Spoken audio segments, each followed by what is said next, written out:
and we are back with another edition of Disaster Survival Magazine's Weekly Radio. Hi, everyone. This is James from Disaster Survival Network. Today we have the privilege of talking with the one and only Dr. Prepper, James Talmadge Stevens. He's the author of Making the Best of Basics, which has sold, isn't it over 900,000 copies now, James? Print copies, some in excess of 800,000. Download copies take me, and the DVDs take me well over 1 million, yeah. Wow. James has been in the prepper field for, since, if I'm not mistaken, since about 1972. I consider him the godfather of prepping, and I've had the pleasure of knowing him for a number of years now and learning a great deal from him, and I look forward to learning more in the future. James, if you would, could you tell us a little bit about your background and how you got into prepping and you know, what was your why moment? Well, I was born on a farm back before Pearl Harbor, like a couple of 3 years before that. So the war was kind of where I spent my babyhood and my youth. I remember the tribulations that came to us. We owned the farm, had 40 acres, and we had horses and cows and pigs and chickens, and we had corn, and we grew a number of, had very large gardens because we traded what we grew in the garden for other necessities. And so life was, to us, it was always hard work, and we always had food, and we always had company for meals. The railroad ran it was the military, my hometown, Greensboro, was a military destination. It's called ORD, Overseas Replacement Depot, and it covered the eastern side of town, and it was huge. And it was back from the coast somewhat, a couple hundred miles, simply to make sure that, you know, enemy didn't have access to these green troops who were ready to go overseas and replace those who were killed in action, or as they needed additional troops, they would draw on the ORD. So the trains ran back and forth all the time with materiel and big guns and tanks and all that kind of stuff, as well as ammunition and all the accoutrements so that you need for a war effort. And it was just at the back of our property. And the railroad track actually was our back property line. There was a creek between us and the railroad. And that's kind of where we migrated to, down by the creek, because it's a long way from the house, so to speak, and we can wander out there as as kids and get away from it and look for crawdads and have a lot of fun. And there were fish. There was a little lake. It was a freshwater lake because it kept flowing through. It didn't get brackish. So it was an idyllic place to be raised, and so I was raised on a farm, milking cows and feeding, slopping pigs and feeding chickens. That's what I did until I was, 12, 13 years old. We moved from the farm closer into town because my parents wanted all the children to have an education in a city school. So, grew up in a one-room school, a house. I mean, I've done it all. As old as I am, I can remember a lot of these things because it's the way the world was. So why did we live that way? It's because we had to. And I remember having tokens and standing in line to get meat and chicken and cheese and milk. And I remember having an ice box, a real ice box. Ice came every other day. And we milked our own cows, and we made our own cheese, and we made our own butter and buttermilk and etc. It was a great time. I didn't know any better. When we'd kill an animal, we'd strip it completely and process it, put it in the smokehouse, hang it on the back porch. I remember after we salted and cured pig meat, we'd hang it on the back porch, which is screened in, and we'd be able to go out in the morning and cut off some slices of bacon or fatback or whatever we needed for the meal. So, it was a great way to learn about a lot of things. I feel sorry for the kids today who have no clue where milk and eggs come from. They think they come from the grocery store. And so I had a great opportunity to learn firsthand how all this stuff works, and was quite familiar with it. And so I went to city schools. I was kind of a country bumpkin. Really, it was something else. I wore overalls. As Johnny Cash would say, I wore jeans when they weren't all that popular. So it was an interesting life, and it's kind of gone from there. And when I graduated from college and had my MBA, I couldn't find a job. It was in the 1972 to 74. There were just no jobs. There was no growth.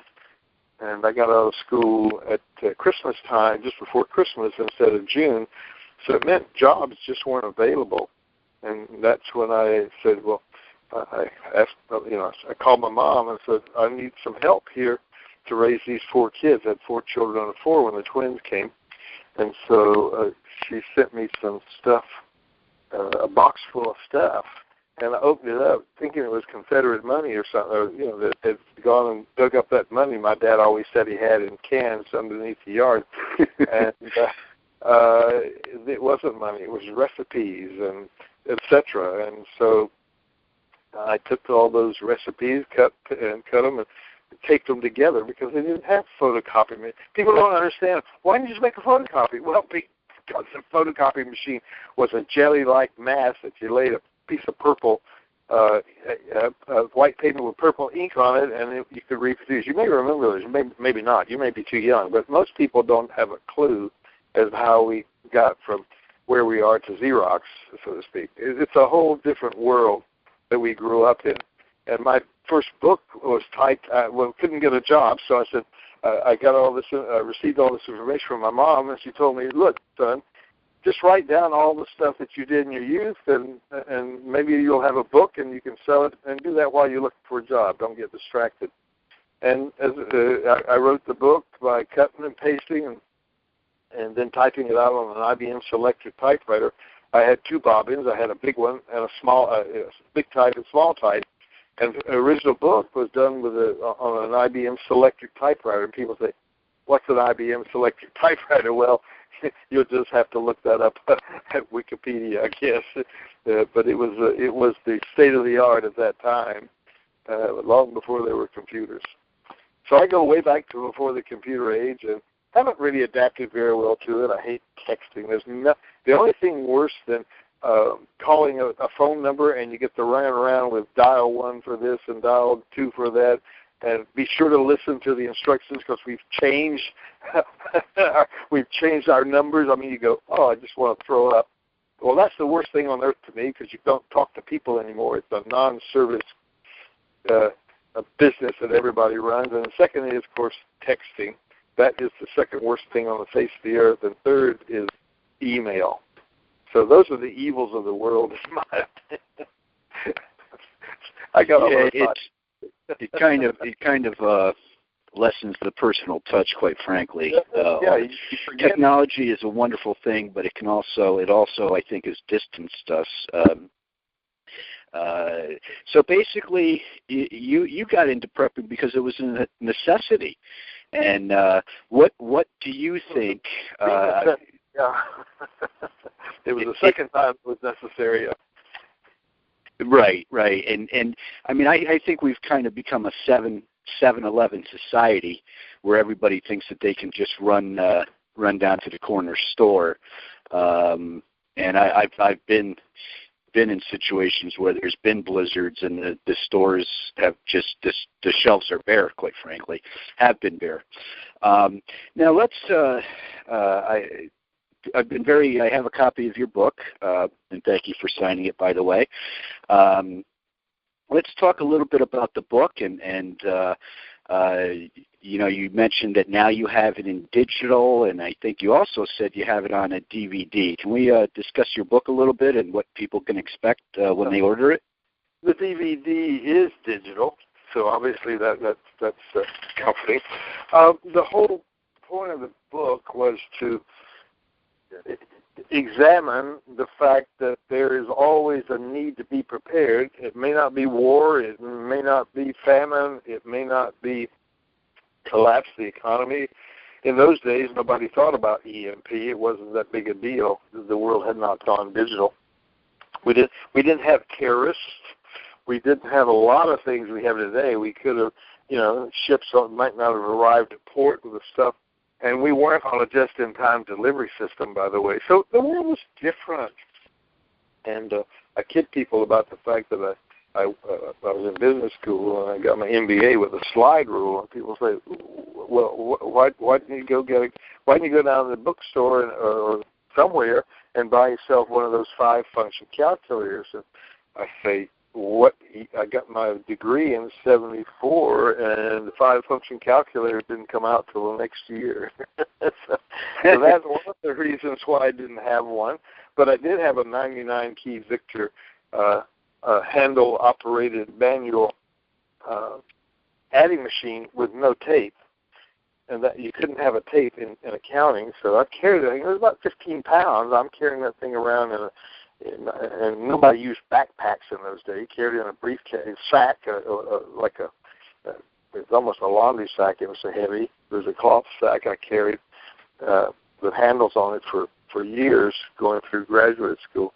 So it was a whole different era. You can't think of then with today's technology. It doesn't matter. It makes it sound really. When I explain to people, they say, "Well, why didn't you have this?" Well, because it hadn't come into being yet. I mean, the computer didn't come along till about that time, and that was only the 1108 in the basement of the business office of the university, and its major operation was to spit out Hollerith cards for add and drop, for signing up for getting a course, and then doing add and drop. I mean, that's what it was all about. Trays and trays of Hollerith cards. And at that time, there was no handheld models. There was no laptop. There wasn't even a desk model of and they didn't really use screens. They used printouts. I mean, this is in the day. I mean, people can't imagine that the visual terminal, didn't come till much later after 1974. Amazing, just totally amazing. Interesting. Well, I'm a strong believer in learning everything from the basics up, and for example, how to do basic math on a piece of paper with a pencil. Everybody's become so dependent on technology that it's actually hurting us in some big ways. Another analogy could be everyone should start out as a private. And then work their way up. It's the same thing with knowledge. Start at the basics, make the best of the basics, and then build upon that foundation. So, in a lot of ways, you're lucky you grew up, the way you did, because you've got a very, very solid foundation. Now, you've been to many expos, preparedness expos. Can you give us a little your feeling on the current state of expos, and are you going to be going to any in the future, or have you kind of stopped going to them just because of travel and so forth? Well, the thing is, it's more than just travel. We have animals to take care of. We have a home. We have possessions, we have kids and grandkids, we have responsibilities not only in business, have shows that come on out, weekends and stuff like that, and we do volunteer work, and we're committed to it. And so those are things that are important to us. I only have one thing to sell, and that's my book. I don't sell anything else. So going to a show, I'm running really thin. And the more shows I go to, the more people that own the greater percentage of people in the show own my book, because if they go to a show this year and they'll buy a book perhaps, or or they'll know about it, or maybe be committed to something else, or not willing to make the investment, or just don't want the book, and that's fine. We still have friends who don't know my book. In fact, most of the neighbors don't know my book, so obviously we're still friends. The point being that it's a real thin market for us. It's great to go. We get to give a talk. We meet a lot of people. People come by and pat us on the back and tell us how wonderful the book is. We've sold over 805,000 copies of the book in the last 40 years. Wow. I'm self-published, so it takes a lot of work. It takes a lot of time. It takes a lot of money. And by the way, I guess I can announce here that this is the last. There will be no future printed books. We have to hawk the house. We have to literally mortgage our home. When we print books, it's somewhere between 70 and 90,000, depending on how many we print. And, you just don't that's not walking around money for me. Even though I live in Texas, that is not walking around money. That is a serious investment, and that means I hawk the house, remortgage the house. I've done it several times. The credit union does that for me, and then I get the books. On top of that, I have to pay freight. I have to move the car out of the garage because it just about fills up one side of the garage. So 10,000 books show up. Have to haul them up the driveway because they can't get the truck up the driveway. They don't like home deliveries, so I have to have it dropped off in a parking lot, then haul it all up to the house with my yard tractor and trailer. I mean, it's a lot of work, and then it takes a year sometimes to sell the books. Sure, yeah. And you get your money back, and you make a little bit of money, and you have a lot of fun, and you go places. But it's now that I'm over 75, it's getting to be more and more labor intensive. We will continue with the digital version. The PDF is even better because now you can print out the pages you want. You can print there are hundreds of charts and tables. You can print them out, write in them. If you make a mistake or change it, you can go back and print another copy. And it's internally searchable. And it also has links to the internet. So all those things work to make it a much more viable product, as it were, for those in today's world. On the other hand, we also add another 10,000 pages of the history of the U.S. effort to be prepared, and we have the all kind of the NBC, the biological and chemical and nuclear biological chemical responses and all that, and how to build a bunker. Lots and lots of information from the old civil defense, which has some really good stuff. The old FEMA, which has some, even the old Red Cross had some good stuff. Lately, they've all gone to a very namby-pamby reiteration of each other's stuff, and there's nothing really original anymore. And people with experience really haven't done don't write about the problems they've had. They always want to sell something in the future. So it's a kind of messed up industry in that it crosses a lot of boundaries.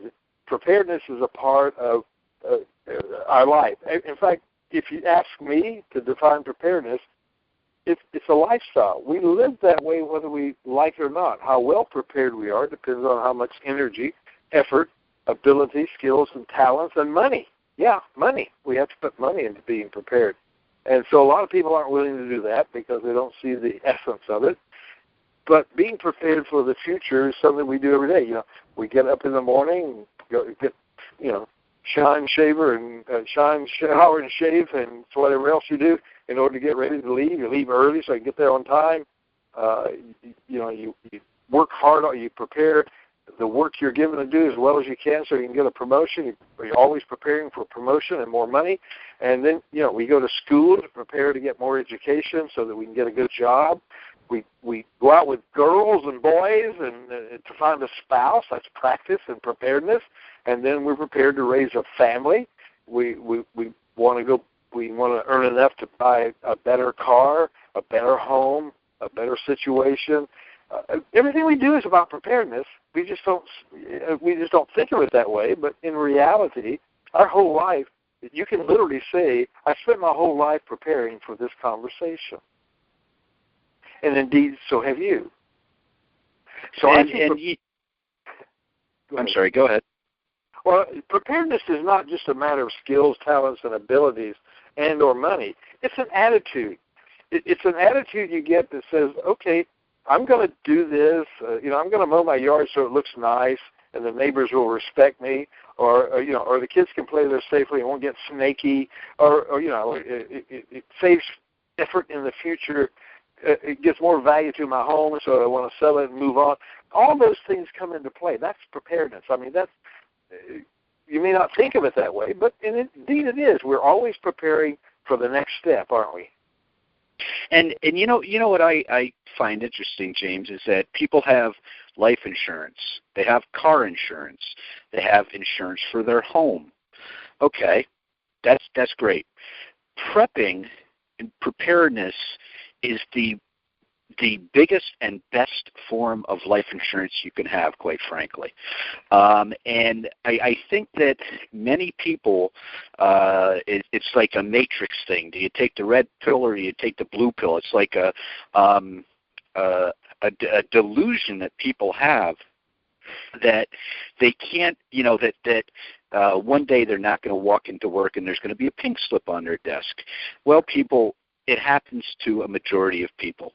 I think that nowadays, I was reading, a person over their lifespan will change jobs at least 8 times, okay, whether it's by their choice or not. So I think that there's a delusion of security, and technology has helped actually promote that, unfortunately. Again, the 7-Eleven society, hey, I don't need 90 days worth of food because I can always go down to Wally World and, grab a loaf of bread. And I had to learn the hard way, quite frankly, through, layoffs and some personal struggles that, I really did need a 90-day food supply and pay off debt. Above all, pay off debt. Have some liquid cash on hand. Have some water storage. Again, have that 90-day food supply. So I think that as human beings, we're kind of wired that we have to learn the hard way. And suffer some pain before we get our act together in a lot of cases. But, in my opinion, everybody should have a garden. In the past, everybody had a victory garden. Another thing I was talking to Mr. Phillips about in an interview I did with him is the importance of community. And, knowing your neighbors and knowing the people that have the skill sets that you don't have. I know one thing you've said on numerous occasions to me is that, James, you're not going to know everything, and you're 100% correct. I will never know everything. So I reach out to people like you, Doc Bones and Nurse Amy for medical, and the list goes on and on and on. So, prepping can also be a great way to meet cool people, like-minded people. So what are your thoughts on community and prepper groups, James? Oh, my goodness. I have some really interesting interesting ideas about that. They're my theories from my experience. I've been doing this virtually all my life. I've been doing it professionally for 40-plus years. I don't consider myself an expert. There's so many self-avowed experts. I don't even want to be a part of their group. The crapola that exists, people can die from some of the stuff that's being presented as when they're more concerned about 37 ways to use vinegar than they are about the essence of how to help people find the solutions to being prepared. It just kind of galls me. There is the preparedness plan that is for everyone, that fits everyone. There's no one-size-fits-all solution because we're all different. You have your life, you have your lifestyle, you have your friends, associates, you have your family. I have one too. Mine are different. I live in a different part of the country. I have different ages. I have great. I have grandchildren that are in graduate school getting their PhDs. None of my grandchildren have married yet, so I won't have any great grandchildren for a while. But the whole point is that I have 13 grandchildren. That makes my life totally different from a lot of other people. They may have 50 grandchildren. I had 6 children, 3 of every kind you can have, and so that makes me, that gives me a different look at things. I live in a different place. I live in South Texas. You live in the north side of New York State. I mean, our climate is different. Our experience is different. Our knowledge is different. Our skills are different. Our talents are different. Our amount of income is different. What we understand, know, believe, and act on is different. I've been doing this 20, 30 years longer than you have. So obviously, it's different. And my neighbors are different from me. So the difference, is the French say, vive la différence, because the strength is in the fact that we do have differences, and that's what gives us a nice amalgam. It makes the makes the foundation sturdier because it's on the backs of more than just one set or one group of people. Community, I have mixed emotions about that. It sounds good. And the thing I'd like to change, I hear people using little catchphrases, knowledge is power. That's a bunch of BS. Knowledge is not power. It's accumulation of data and information. If you use it to make decisions and add emotions to that, facts, figures, emotions, your knowledge will help you make a decision, and you'll make good ones and bad ones. As you make more and more good ones, you become seemingly wise. You get wisdom. Now, with wisdom, you start making better choices, and your fortunes tend to be better simply because you're doing more positive things. Now, you can do more bad. You want to be John Dillinger, you can be that too. Whatever you want to be, you can be. But I'm looking at the good, positive side of it. So as you increase your wisdom, making better choices, and obviously you age as you make these decisions, and you get as your acquaintances grow and as your vision improves and your acuity becomes much sharper, you get to the point where you get understanding. The Bible is real clear. It says, with all you're getting, get understanding. The understanding helps you see things in a different way so that you can wrap around knowledge and wisdom and utilize it for the benefit of others. Understanding is only good if it helps the community, whatever that community is. So the point I'm going to make here is that I hear so much about the other phrase I'm always hearing, knowledge is power. Just saying it that way, they act like they discovered the verity of all times. It is not a verity of all time. On the other hand, you hear the other one that says, I want to be with a bunch of like-minded people. That's a bunch of BS, too. I don't want to be with people who are like me, who have my mind, because I'm weird. I would like to have some people who have a different weirdness and have a different attitude and have different skills and talents and abilities so we can meld them into a unified whole and therefore be more valuable to each other. So I think we should look for people, and I've coined a new term, and I use it now. It's called like-spirited, because the biggest and most important part of preparedness is spiritual. I didn't say anything about religion. I said it's spiritual. That means we make that decision within our spirit, within our body, that soul that's within us, the spirit and the body together, and when that spiritual driver is implemented, you're going to do positive things. And I would rather be associated with spiritual people than rich people. Yes. So like-spirit is what I'm looking for, and not like-minded. If I could interject here, one thing I had to, again, learn the hard way is because for a number of years I was money-driven. And it was like, okay, I just want these green pieces of paper. I wasn't thinking about anyone but myself. And through some personal issues that I went through, some trials and tribulations, I finally got it through my thick skull that you know what really feels good, James, is helping other people, and it's amazing what you get in return for it. And in the Bible it says, "Cast your bread upon the waters; you'll get tenfold back," and it's true. It is true. If you go out there and you've done this with me many, many times.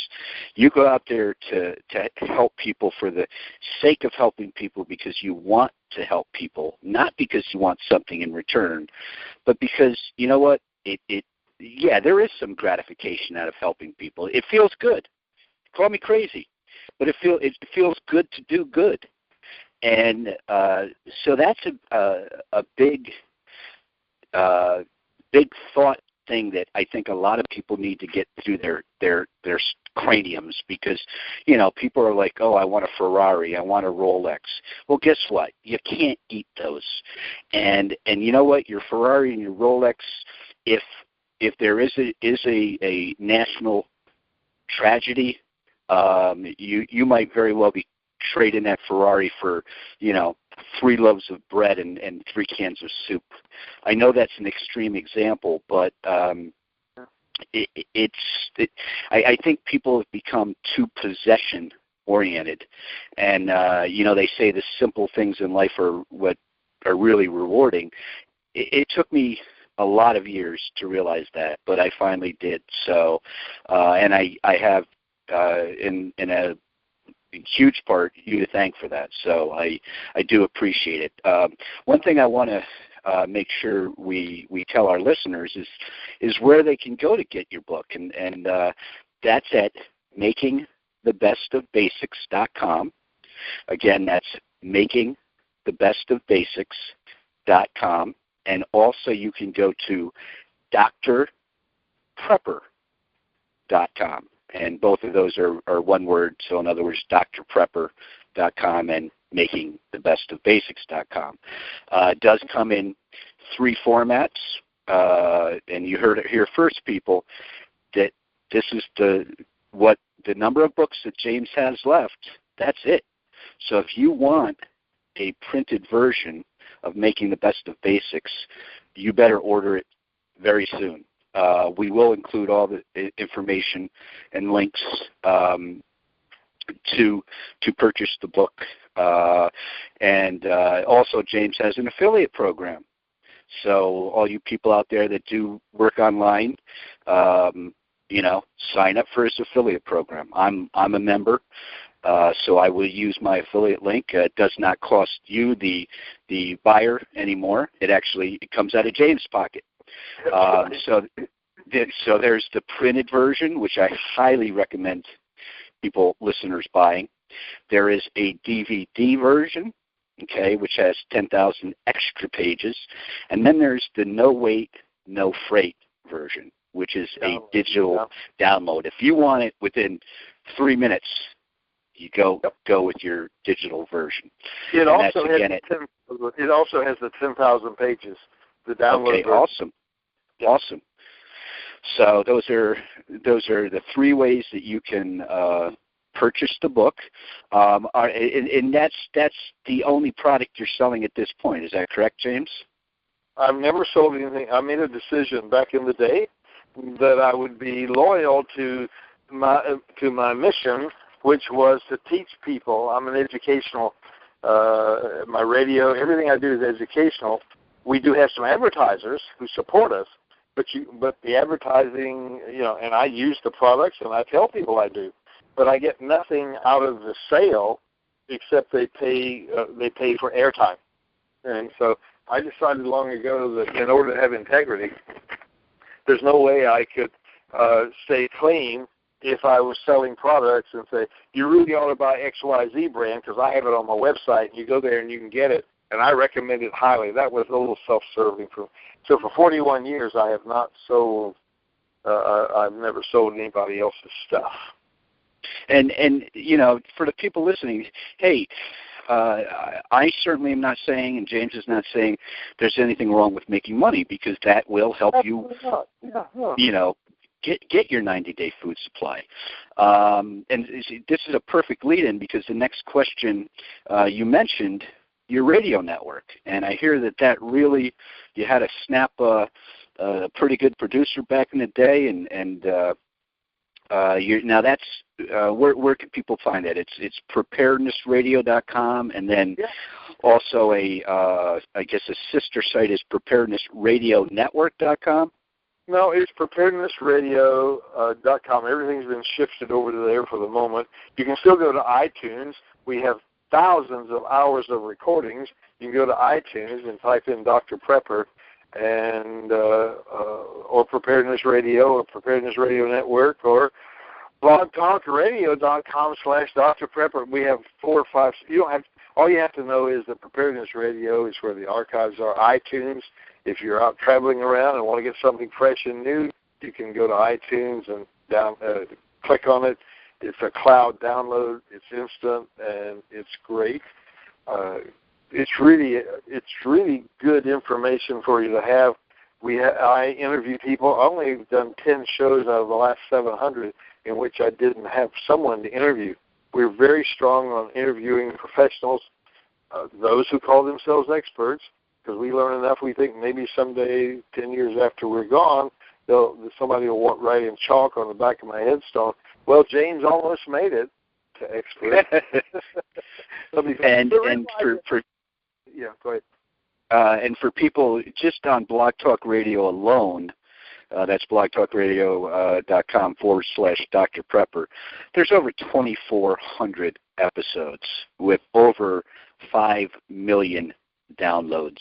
So that speaks volume to the quality of the people that James has on his shows, and also the hosts of the shows. And for the latest and greatest, you can go to Preparedness shows. You can go to preparednessradio.com, and we highly recommend it. And the really cool thing about it is you can download those shows, listen to them at your leisure. You can listen to them on the way to work, at lunch, while you're working out, while you're out in the garden.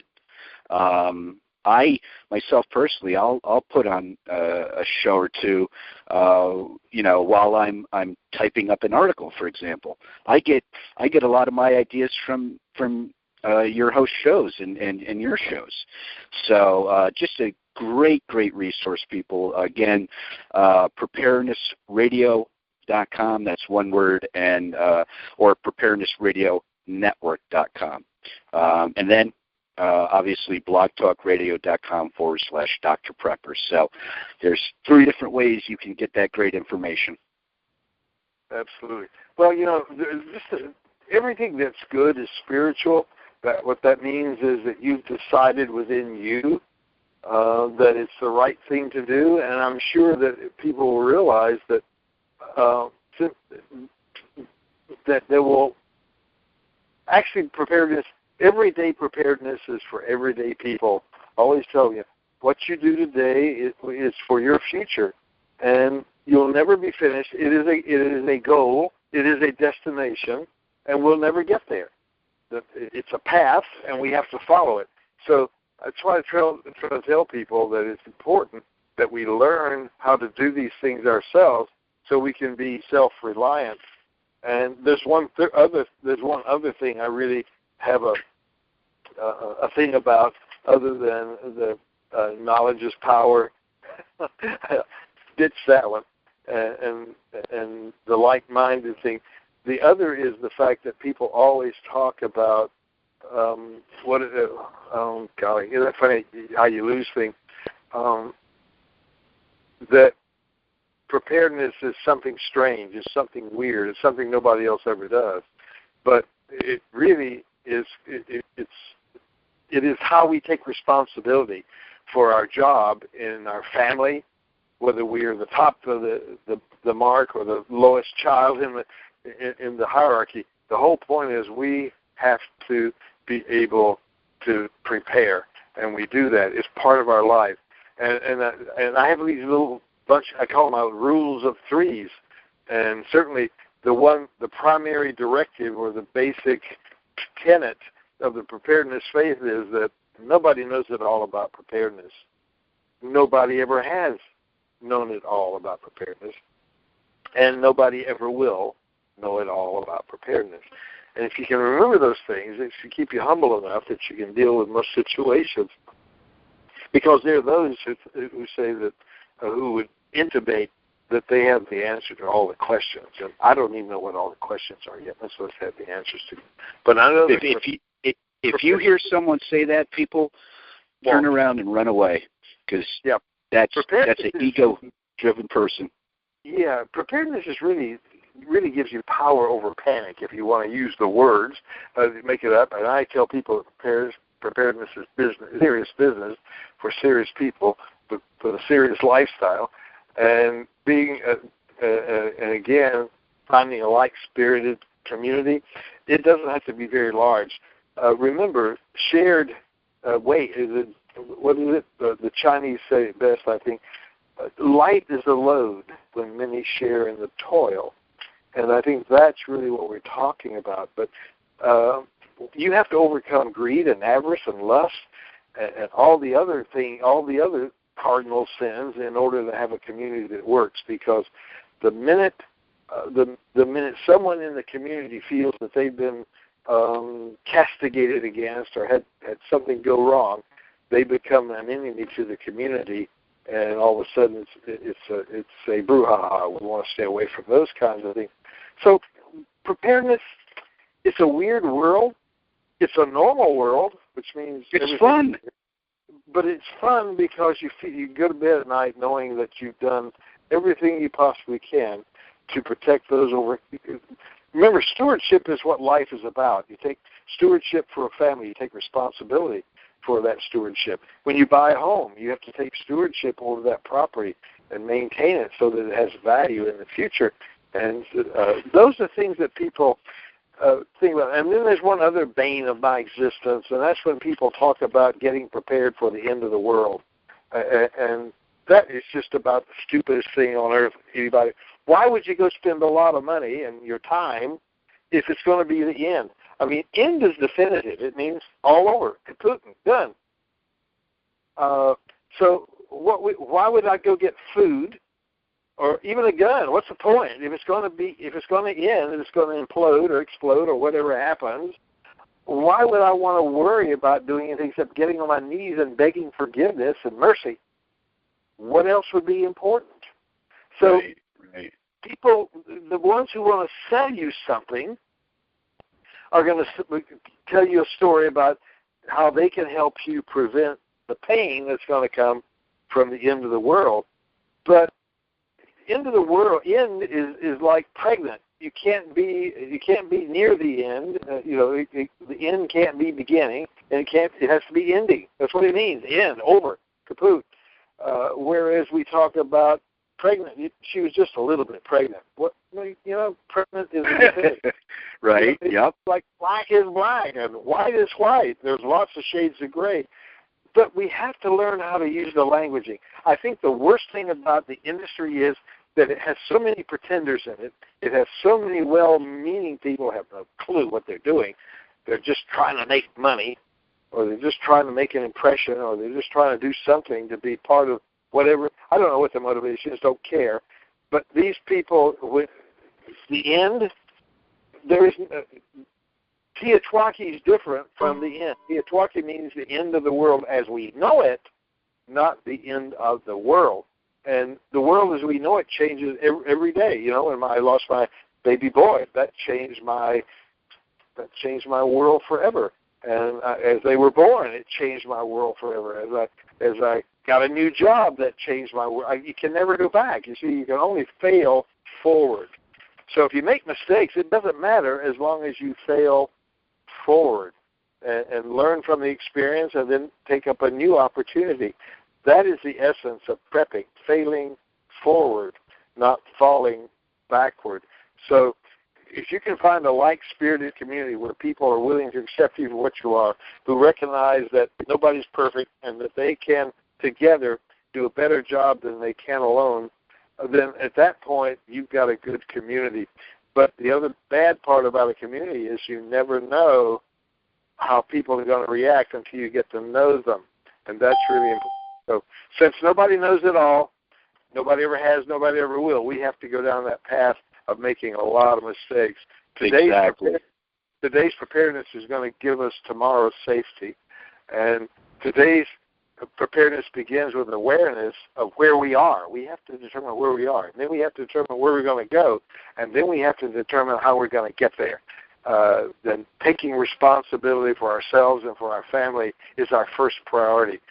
Now, for you, Steve, it's James, the other James, sorry. You know, as a single person, you have your family of one, but you have a mom, and that's your extended family. They don't live with you; they live somewhere else. Those other people in your life, but they are part of your family. They're just a remote part of your family, but you do have a responsibility to them in some way, in as much as you can.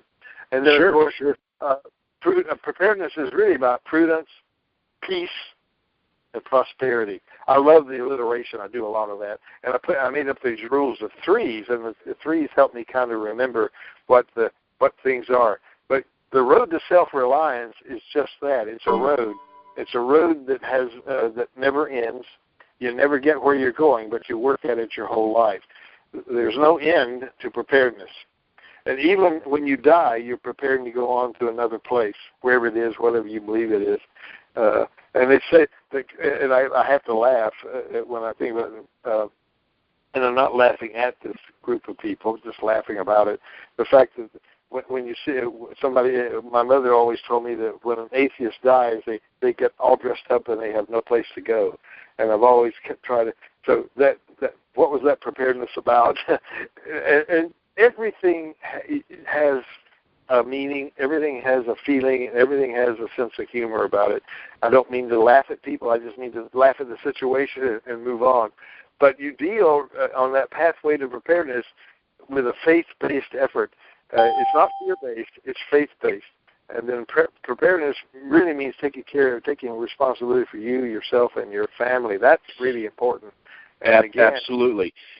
Now, James, can we? Because my cell battery, I'm doing this on the road. Can we get you back on for another show? Well, if they want to hear more, I'm certainly willing. Absolutely. Sure. Yeah. I hate to cut it short. People, if you want to get more information, go to makingthebestofbasics.com and docprepper.com. And James, I really appreciate you being on, and I look forward to doing the next show with you. Thanks for having me on. Talk to you soon. Okay. And I'll make sure I bring another cell battery with me next time.